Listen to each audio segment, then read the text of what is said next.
Hmm.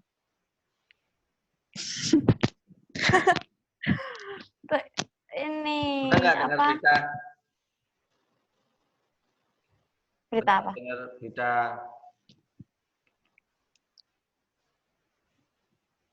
dengar berita penemuan tuh loh di TV-TV. Oh, ya pernah. Tapi lupa. Hah?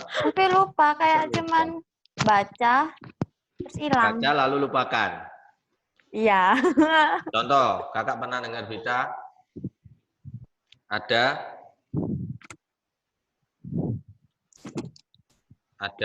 anak SMA di Sidoarjo menemukan apa namanya kursi roda untuk difabel. Tahu difabel nggak?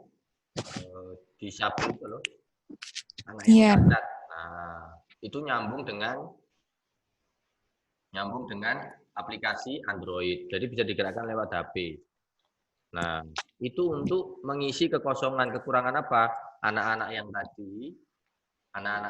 cacat tadi kan tidak bisa capek menggerakkan kursi roda pakai tangan, digerak-gerakkan. Tahu ya kalau orang pakai kursi roda kan digerakkan apa namanya? Iya. Rodanya. Nah, itu disambungkan dengan aplikasi di Android. Itu membantu mengisi kekosongan atau kekurangan kursi roda sebelumnya yang pakai otomatis menjadi yang pakai tangan biasa Manual. terus bisa diteliti ternyata bisa disambungkan pakai aplikasi Android. Akhirnya mengisi kekosongan atau kekurangan dan mengembangkan yang awalnya kursi roda biasa dikembangkan menjadi kursi roda yang bisa nyambung ke Android. Itu fungsi dari penelitian. Jadi kalau kamu meneliti perilaku orang, buat apa? Kalau cuma untuk bahan rasan-rasan ya itu bukan penelitian. Kalau untuk mengisi kekosongan, kekurangan, atau mengembangkan ilmu psikologi, misal ada temanmu yang sering lamun, oh ini menurut ilmu psikologi seperti ini ya, itu baru dinamakan penelitian. Gitu ya. Jadi kamu Iya. tujuan meneliti itu untuk menjawab permasalahan.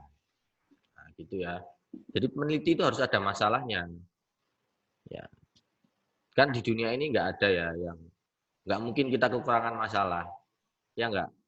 Pasti ada Iya. masalah itu. Iya.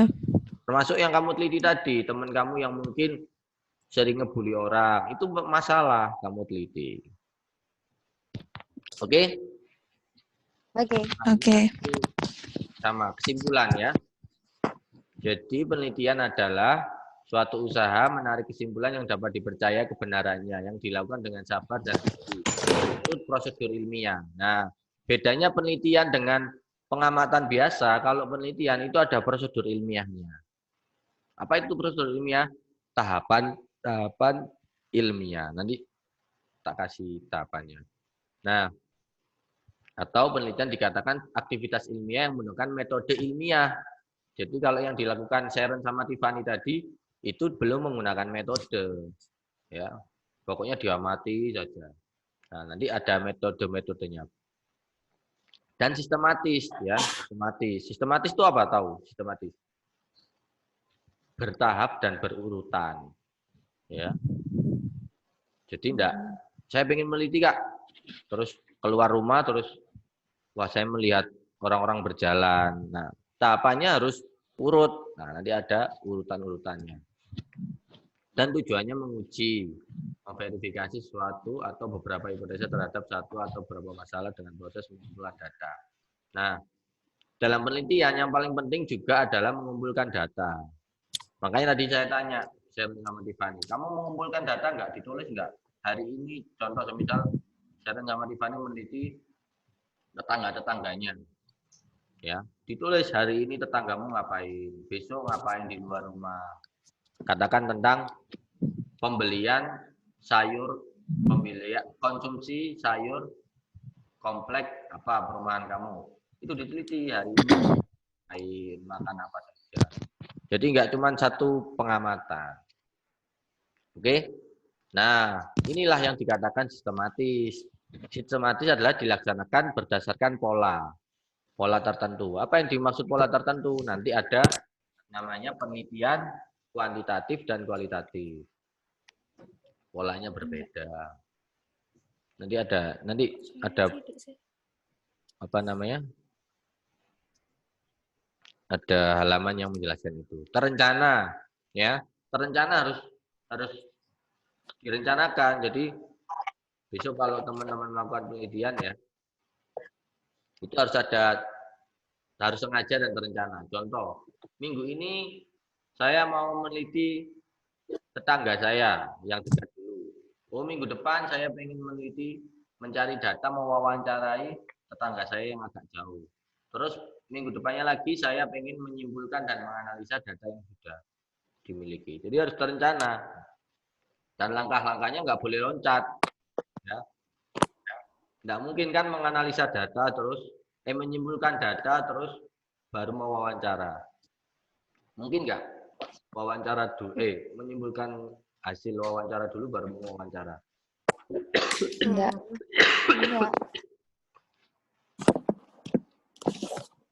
Nggak mungkin ya. Masa kayak Kak Sarul ini menyampaikan kesimpulannya dulu baru materi. Kan aneh ya. Harusnya menyampaikan materi dulu baru kesimpulan. Nah, Sharon dan Tiffany harus punya sifat ini. Harus punya cara berpikir ini. Skeptis. Kalau kalian jadi peneliti harus skeptis. Apa skeptis itu? Selalu menanyakan bukti atau fakta. Bukti atau fakta. Tidak boleh gampang percaya. Loh Kak, kita kan harus gampang percaya dengan orang. Itu urusan, kalau urusan kemanusiaan boleh, kalau urusan penelitian tidak boleh percaya. Contoh Kak Sarul bilang, di kampung kamu ada virus corona sudah membunuh 99% orang. Kamu sebagai peneliti nggak mungkin nggak gampang percaya. Meskipun yang bilang adalah guru kamu harus meneliti. Apakah benar 99% orang? Kalau warga di rumah kamu 100, berarti 99%-nya 99 orang. Wah, ini nggak mungkin. Keluarga saya masih utuh. Nah, ini selalu menanyakan buktinya mana, faktanya mana. Gitu. Jadi peneliti nggak boleh gampang percaya. Ada orang ngomong harus ditanyakan faktanya mana. Itu ya. Iya. Ya. Nah, tapi nanti kalau ada guru yang menyampaikan jangan sedikit-sedikit skeptis. Nanti nggak jadi pelajaran ya. Kak Sarul bilang kayak gitu terus mana buktinya? Mana buktinya, Wang? Itu waktu 4 jam nanti pelajaran ini. Terus yang kedua analitis. Analitis itu menganalisa setiap pertanyaan. Ya, kayak Tiffany tadi nanya. Kayak tadi yang Kak Sarul contohin ya di perumahan. Terus Tiffany bertanya, apakah benar di RT atau di RW? Apakah benar warga di sini 99% sudah meninggal? Terus dianalisa jawaban dari RT itu. Oh tidak benar. Nah pernyataan tidak benar itu berarti berapa persen ke depannya? Yang meninggal ternyata baru 10 orang. Kok bisa 10 orang itu meninggal? Itu dianalisa kenapa kok bisa meninggal? Apakah hanya karena corona? Jadi karena tadi ada info corona, terus kalian jangan diam saja. Harusnya ditanyakan apakah karena corona, apakah karena diabetes. Nah itu gampang percaya dan harus dianalisa. 10 orang meninggal itu karena apa? Itu ya. Terus kritis berdasarkan logika dan data. Jadi ya kalau tidak ada data, tidak boleh percaya. Ya, kalau tidak logis, tidak boleh percaya. Ini untuk penelitian loh ya. Kayak tadi bilang, wah di sini ada genderuwo di kampung ini, terus kamu percaya, tidak logis. Terus kamu mau meneliti genderuwo gimana? Kamu harus kritis. Meskipun yang bilang adalah ketua RT kamu, guru kamu harus kritis. Nah, selanjutnya jujur. Nah, peneliti harus jujur. Contoh, kamu bisa meneliti. Apalagi yang nanti jadi ini ya, jadi pengacara itu kan kalian meneliti. jadi jaksa besok yang mau kuliah jadi jaksa atau pengacara, kalian meneliti. Kalian menemukan fakta, tapi nggak kalian sampaikan, kalian tutupi.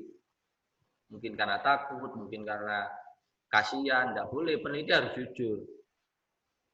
Kalau di kampung kamu 99% terkena corona ya disampaikan saja. Jadi besok kalau teman-teman meneliti harus jujur berapa yang benar.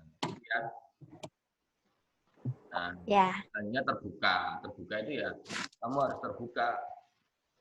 Kamu benar-benar mewawancarai tidak, kapan mewawancarai. Nah, nanti kalau bikin penelitian harus detail. Kamu tadi nanya Pak RT jam berapa? Terus siang atau malam? Terus Pak RT itu jawabnya jujur atau jawabnya singkat-singkat supaya kalian tidak berbohong. Karena kalau penelitian itu berbohong akan berbahaya ketika dibaca orang. Oke? Ya. Ini ya, ini sifat atau bukan sifat apa? Modal cara berpikir peneliti. Peneliti harus punya modal cara berpikir seperti ini.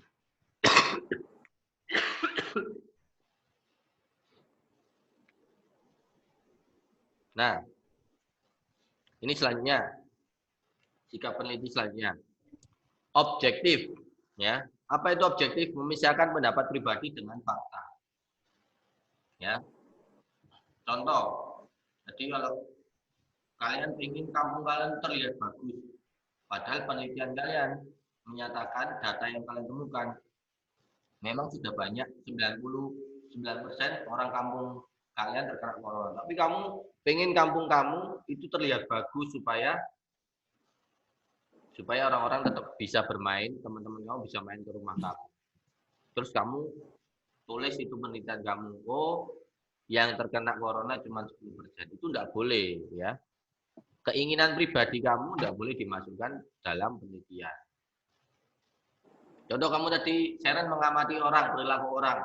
Karena kamu enggak suka sama orang itu, kamu tulis yang jelek-jelek. Padahal orang itu ketika kamu teliti baik. Dia suka membantu orang, suka menabung, baik sama orang tua. Tapi karena kamu tidak suka sama dia, kamu tulis yang jelek-jelek. Itu namanya tidak objektif. Oke ya? Itu contoh aja. Oke ya, Sharon sama Tiffany? Ya. Nah, terus kompeten. Kompeten ini memiliki kemampuan untuk menyelenggarakan. Nah, kompeten itu apa ya? Orang-orang yang sudah pernah belajar penelitian. Nah, anak SD yang nggak pernah belajar penelitian yang nggak boleh melakukan. Nah, kalau kalian nanti kalau sudah terbiasa meneliti, nah kalian juga dinyatakan kompeten. Apalagi mahasiswa yang lulus S1 itu dikatakan kompeten karena lulus S1. Kalau mau lulus S1 harus melakukan penelitian. Terus yang terakhir faktual. Faktual itu peneliti bekerja berdasarkan fakta yang diperoleh. Jadi tidak boleh mengada-ngada. Dan tidak boleh menggunakan fakta-fakta yang sudah berlalu. Ya. Contoh tahun 2010 itu cuma sebatas referensi aja, tidak boleh tahun 2010 disamakan sekarang. Ya. Faktual. Nah, ini terakhir ya. Nah, ini tata cara. Oh, faktualnya belum aku apa? Catat. Faktualnya belum aku catat artinya. Oke. Maaf.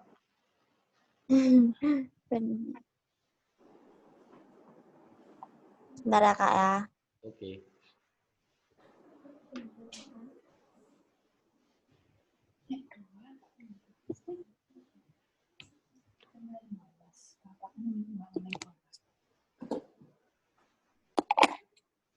Sudah. Bentar.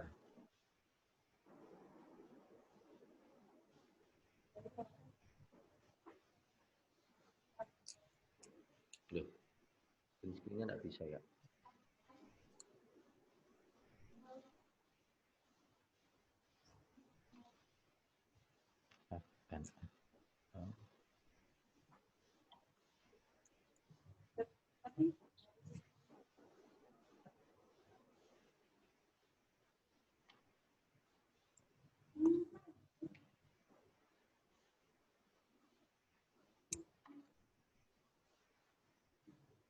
Oke.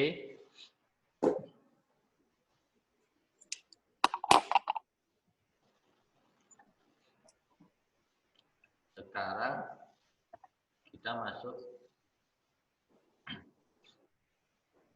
Nah, perhatikan ini sistematikanya.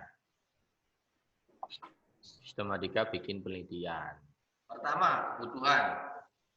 Apa sih yang dimaksud kebutuhan? Penelitian itu harus berdasarkan kebutuhan. Kalau tidak butuh, tidak usah diteliti.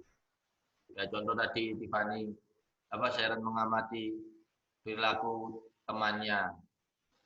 Kenapa Sharon meneliti itu? Emang Sharon lagi butuh. Buat apa? Nah, contoh kayak tadi kursi roda yang pakai Android. Butuh enggak? Butuh lah. Kan untuk membantu orang-orang yang kesusahan pakai kursi roda karena tangannya capek. Nah, kebutuhan ini berasal dari masalah. Nah, sekarang Sharon sama Tiffany, kakak minta coba kalian berpikir masalah, cari masalah. Di sekitar kamu masalahnya apa? Coba cari masalah. Nggak bisa masalah, nggak bisa nyari masalah. Bisa sih. Apa? Permasalahan sosial. Apa sih yang dinamakan masalah itu? Masalah tuh kayak perbuatan eh, yang apa ya? Ini tak kasih aturan. Aku lupa lah mau ngomong apa. Kesesuaian harapan dengan kenyataan. Apa Kak? Jadi, Putus-putus tadi. harapan dengan kenyataan. Harapannya atau harusnya Sharon sama Tiffany sore ini masuk kelas. Tapi kenyataannya Sharon sama Tiffany tidak masuk kelas. Itu masalah bukan? Masalah. Masalah. Cari masalah. Nah, harusnya Kak Sarul sore ini ngajar Sharon dan Tiffany. Tapi kenyataannya Kak Sarul sore ini mengajar Sharon dan Tiffany. Itu masalah bukan? Masalah. Nah, Ya. jadi masalah adalah kenyataan dan harapan atau harusnya tidak sama. Coba Sharon cari kayak gitu lagi. Oke. Harusnya dulu baru kenyataannya. Tidak sama. Seharusnya apa ya? Kan lupa. Banyak loh Mas. Iya, banyak. Seharusnya tadi aku nggak makan banyak. Jadinya aku gendut. Tapi kenyataannya kamu makan banyak aku makan. Banget dan mengandung gula. Ya, mengandung gula. Itu permasalahan. Maka kamu punya masalah. Apa? Pola makan Sharon yang berlebihan. Iya.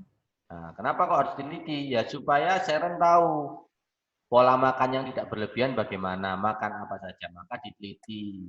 Kamu mencari data makanan yang tidak membuat kamu gendut, gulanya sedikit, kamu cari di buku, kamu wawancara ke dokter. Itu karena kamu butuh apa? Butuh penelitian tentang makanan yang tidak mengandung gula banyak supaya Sharon tidak gendut. Sehingga kamu merumuskan masalah. Apa masalahnya? Merumuskan masalah. Masalahnya adalah bagaimana caranya Sharon memakan makanan yang tidak banyak gula atau glukosa. Ya. Oh ya. Sehingga apa yang kamu teliti akhirnya Sharon? Kenapa Kak? Kamu akhirnya meneliti apa dari masalah itu tadi? Pola makan. Nah, pola makan anak muda, pola makan jangan Sharon aja ya. Meneliti pola makan anak muda di tahun 2000 ya, makannya KFC, bubble apa namanya itu? Boba. laba obat dan lain-lain. Nah, oke, sekarang Tiffany. Ayo cari masalah Tiffany. Seharusnya dulu ya. Seharusnya. Seharusnya corona bisa selesai cepat kalau ada obatnya. Masalahnya belum ada obatnya. Belum ada obatnya. Kamu pengen meneliti Obat corona. obat corona.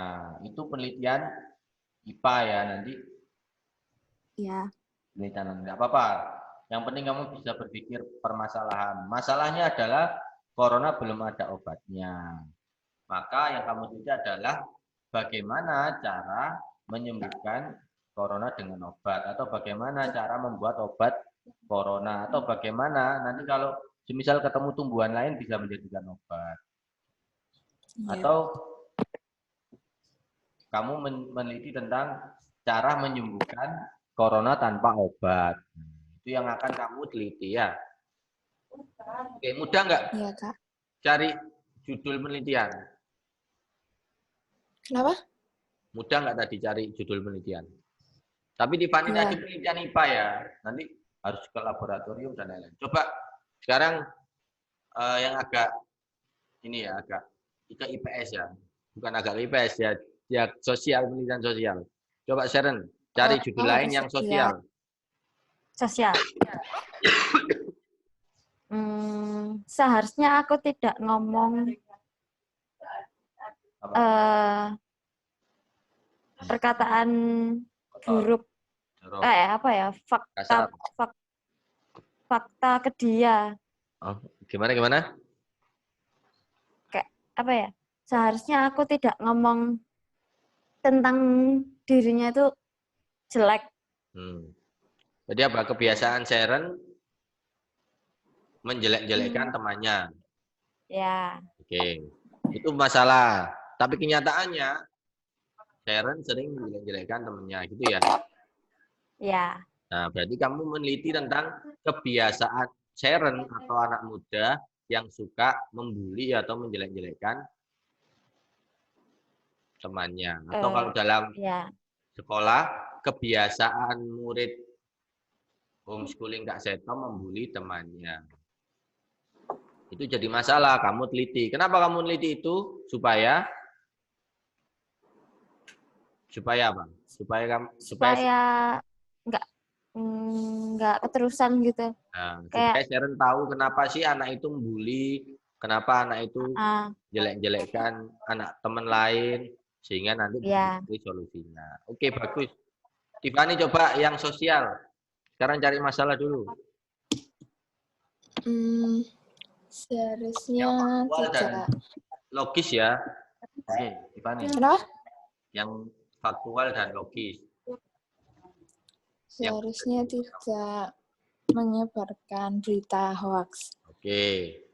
Seharusnya anak muda atau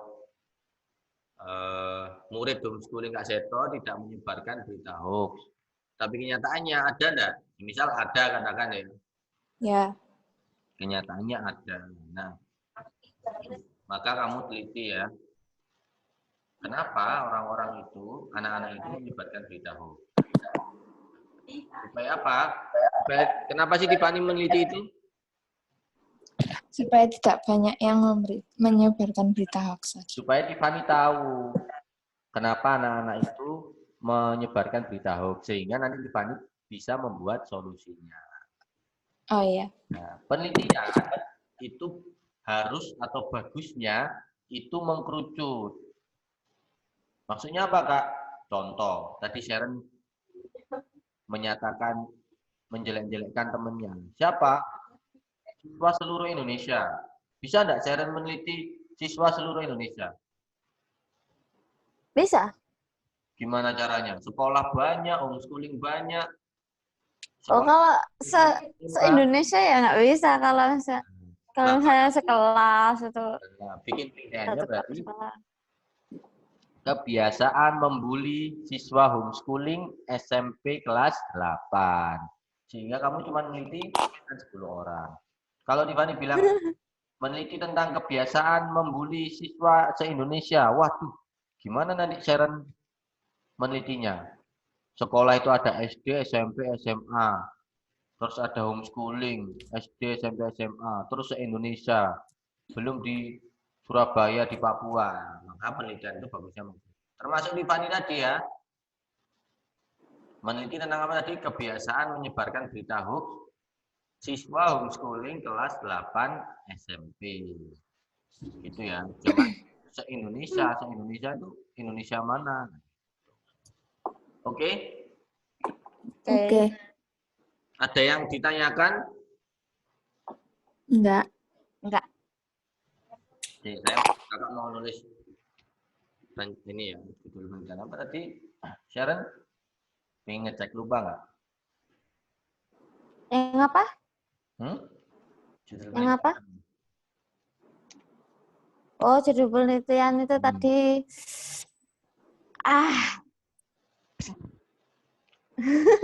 Apa dari masalah tadi loh? Masalah tadi itu.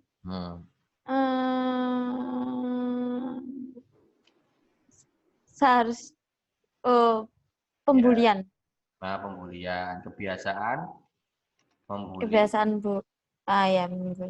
Ya, kepada teman atau teman kepada teman. Terserah nanti mau di homeschooling atau di sekolah lain enggak apa-apa ya. Tiffany tadi apa?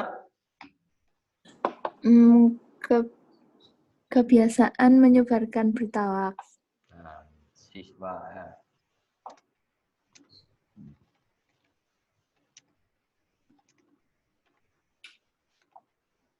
Berita hoax di grup WhatsApp.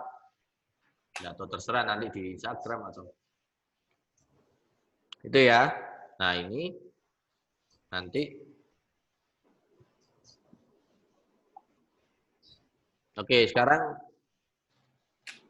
kita meresume sedikit-sedikit ya. Coba, sekarang udah ngantuk ya? Enggak. Oke, oke, siap-siap.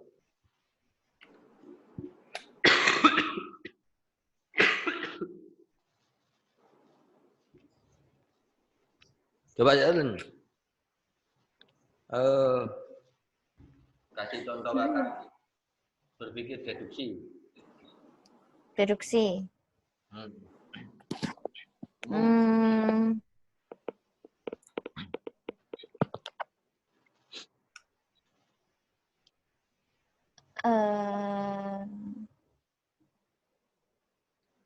Ini plastik. Kayak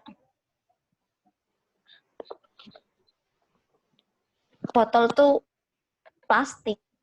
Terus? Jadi kalau misalnya apa ya? Koper juga plastik. Koper. Nah, koper kan juga plastik toh? Koper kan bukan botol, Tiffany. Sharon. Oh iya ya. Oh iya. Lupa. Semua botol air mineral itu terbuat dari plastik. Terus? Ya. Pernyataan khususnya? Pernyataan khususnya apa ya? Botol aqua itu botol air mineral. Jadi kesimpulannya botol aqua terbuat dari plastik. Ya. Oke. Oke ya, coba latihan lagi. Satu lagi contoh. Aku. Iya. Nanti Tiffany yang induksi.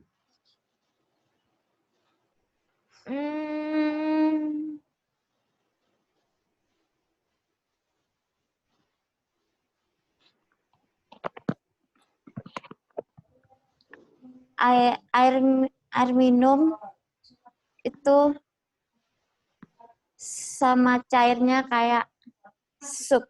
Berarti kesimpulan khususnya itu sama-sama cair atau enggak sama-sama sama-sama air ya gitu. Contoh, semua sup terbuat dari air. Ah, Ya, pernyataan ya. selanjutnya sayur sup sup kambing itu adalah sup. Maka sup Ya. kambing terbuat dari air. Air. Gimana? Kok masih belum Oke, bisa bikin lagi sih. ya. Tapi aku ngerti, tapi nggak bisa bikinnya. Kita kasih contoh lagi. Semua mamalia itu menyusui. Oke? Oke. Semua mamalia itu menyusui. Sapi adalah mamalia. Maka sapi itu pasti menyusui. Ah, Oke ya, kakak ulangi lagi. Semua mamalia itu menyusui. Sapi itu mamalia. Kerbau itu mamalia. Kambing itu mamalia. Berarti sapi itu sapi itu menyusui. kambing juga, Menyusui. kerbau juga. Menyusui. Kenapa kok menyusui? Soalnya binatang mamalia. Nah, oke. Oke. Nanti latihan di rumah ya. Besok kalau ketemu lagi, kita latihan berpikir lagi. Tiffany, Oke. sekarang Hmm, induksi. induksi. Ya, Eh, dari log, dulu. logam kalau dipanaskan akan memuai. Logam yang kedua juga kalau dipanaskan akan memuai. Jadi Contoh gini, logam kesimpulannya pertama itu apa? Contoh emas. ya, Ya, logam yang kedua emas itu dipanasi meleleh, perak dipanasi meleleh. Terus apa lagi? ya Logamnya yang lain. besi. Besi itu dipanasi meleleh. Berarti kesimpulannya Semua logam akan memuai kalau dipanasi. nah, itu namanya berpikir induksi. Ya. Sharon pakai kacamata. Sharon muridnya Kak Sahrul pakai kacamata. Tiffany muridnya Kak Sahrul pakai kacamata. Si B muridnya Kak Sahrul pakai kacamata. Oh, paling semua muridnya Kak Sahrul itu pakai kacamata. Itu namanya berpikir induksi. Oke. Oke. Oke ya. Nah, jadi jangan. Nah ini apa fungsinya berpikir seperti ini supaya kalian memahami setiap realita. Contoh begini.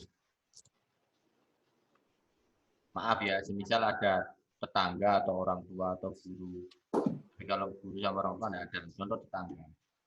Kamu punya adik 5, adikmu nakal semua. Ya, adikmu Oke. nakal semua. 5-5-nya itu. Terus kamu anak pertama. Oh, Sharon Tiffany ini nakal kayak adik-adiknya. Nggak tentu. Nah, belum tentu kan? Nah, tugasmu apa? Ya memahami dan sabar. Oh, orang ini berpikir induksi apa deduksi? De. Induksi, karena ngelihat adik-adikmu yang nakal terus menyimpulkan kalau kakaknya Sharon juga Oh ya. nakal. Jadi Oh. kamu harus memahami ini ya. Induksi. Tanggamu berarti sedang berpikir induksi, mengeneralisir saudara-saudara kamu. Jadi kamu nggak usah marah, mereka memang berpikir induksi. Itu fungsinya berpikir secara tepat, memahami orang berpikir. Termasuk deduksi nanti ya. Deduksi ini biasanya untuk ilmu-ilmu alam, ya, untuk ilmu-ilmu alam. Oh, kalau hujan itu pasti ada geledeknya sebelumnya, ya. Ada geledek kecil, ada geledek besar. Oh, berarti ini mau hujan. Itu biasanya ilmu alam, sudah pasti. Ya, kalau deduksi ini biasanya ilmu alam. Karena pasti. Kayak tadi mamalia menyusui. Ada enggak mamalia yang tidak menyusui? Nggak ada. Enggak ada ya. Nggak ada. Begitu. Oke. Jadi deduksi itu biasanya untuk ilmu alam, induksi itu biasanya untuk realitas sosial. Ada yang tanya kan? Nggak ada. Beneran? Ya. Oke. Kakak mau tanya sekarang.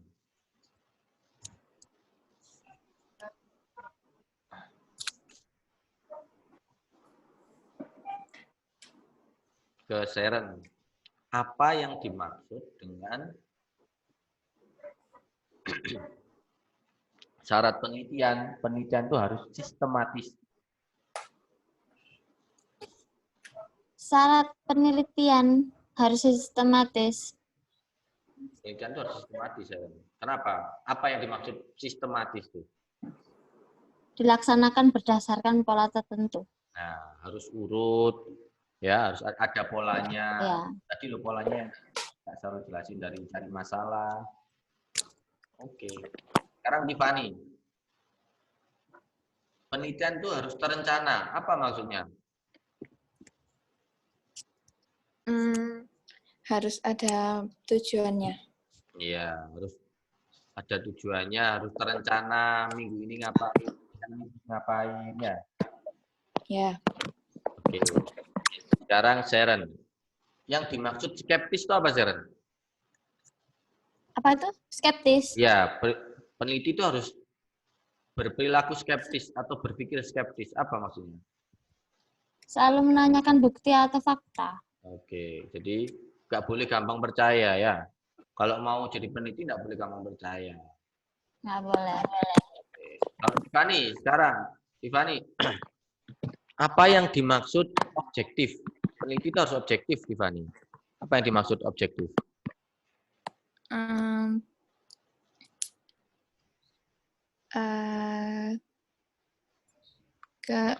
Yang diteliti itu nggak boleh dipengaruhi pendapat sendiri atau kayak pandangan pribadi kita gitu. Oke, benar.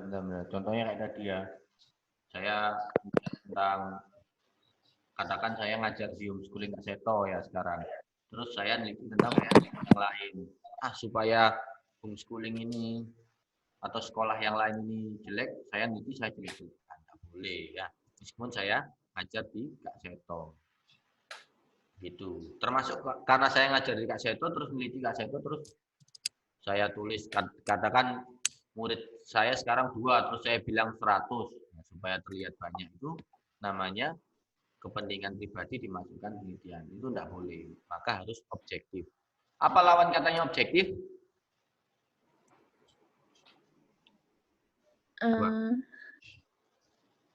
Subjektif. Subjektif. Ya, membawa urusan pribadi atau pemikiran pribadi ke dalam penelitian. Tidak boleh subjektif. Penelitian harus jujur. Oke. Terakhir, kalau mau bikin penelitian, apa yang harus dilakukan pertama kali? Mencari masalah. Masalah atau kebutuhan. Kebutuhan itu berawal dari kebutuhan. Ya. Kamu tahu Gojek? Gojek tahu. Gojek itu hasil dari penelitian. Penelitian apa? Permasalahan orang naik angkot susah nyarinya. Kebutuhan kan butuh. Orang mau ke sini ke suatu tempat naik angkot kejauhan harus ke pangkalan ojek. Kalau mau cari taksi harus telepon dulu, harus nunggu lama. Maka ada penelitian tentang ojek online. Akhirnya muncullah solusi ojek online. Ya. Nah, termasuk aplikasi kita ini apa namanya? Zoom. Zoom ini hasil dari meeting bersama. Penelitian. Apa penelitiannya? Kira-kira kok bisa ada Zoom ini bermula dari penelitian apa? Masalah apa? Kebutuhan apa? Masalah karena kita nggak bisa keluar gitu, kita nggak bisa bertemu. Jadinya kita butuh. Bertemu di aplikasi. Nah, betul. Baru kerasa waktu corona ini kan. Kalau teman-teman nanti setiap hari pembelajaran ini. Kalau yang sekolah-sekolah biasanya ketemu akhirnya pakai Zoom semua teman-teman ya. Baru kerasa sekarang. Oh, ternyata penting Zoom. Pengen ketemu teman-teman di luar negeri, pengen rapat sama teman-teman luar negeri, tapi nggak ada medianya, maka diteliti. Kenapa orang tidak bisa bertemu? Akhirnya muncullah solusi namanya aplikasi Zoom, Skype, Duo, dan lain-lain. Itu atas dasar penelitian. Kak Safrul. Ya. Apa? Putus-putus. Oh iya. Ya. Udah. Oke, ya, kita ulangi. Jadi aplikasi ini, solusi-solusi seperti ini itu hasil dari penelitian yang bermula dari permasalahan. Jadi kamu kalau mau bikin aplikasi atau solusi ya berpikirlah dari permasalahan. Nah, itu apa? Masalah apa? Ya. Sekarang orang kalau bocor motornya di tengah jalan, gimana caranya cari bengkel? Itu masalah kan? Kalau buat perempuan, dorongnya jauh, capek. Maka nanti kalian meneliti tentang aplikasi bengkel online. Gimana caranya? Nggak tahu, Kakak. Nanti kalian sendiri. Kakak nggak pinter bengkel. Itu contoh saja ya. Jadi meneliti itu bermula dari kebutuhan. Ya. Makanya kalian harus pinter belajar supaya besok pinter jadi peneliti. Begitu ya? Ada yang tanyakan enggak? Kalau enggak kita tutup. Sudah cukup. Nanti ada pertemuan selanjutnya tentang metode tipe-tipe penelitian. Oke, gimana hari ini? Ngantuk atau enggak seru? Capek? Enggak seru? Enggak, maksudnya enggak ngantuk tapi seru. Ya habis ini otaknya diistirahatkan ya, soalnya tadi habis mikir deduksi induksi. Sharon kelihatannya capek. Enggak ada. Oke, terima kasih. Semoga kalian sehat, selalu di rumah jaga kesehatan. Makannya Sharon yang sehat-sehat. Makanan nanti turunnya turun. Oke, enjoy. Selamat sore, sampai berjumpa kembali. Terima kasih. Oke. Bye-bye. Dadah. Dadah.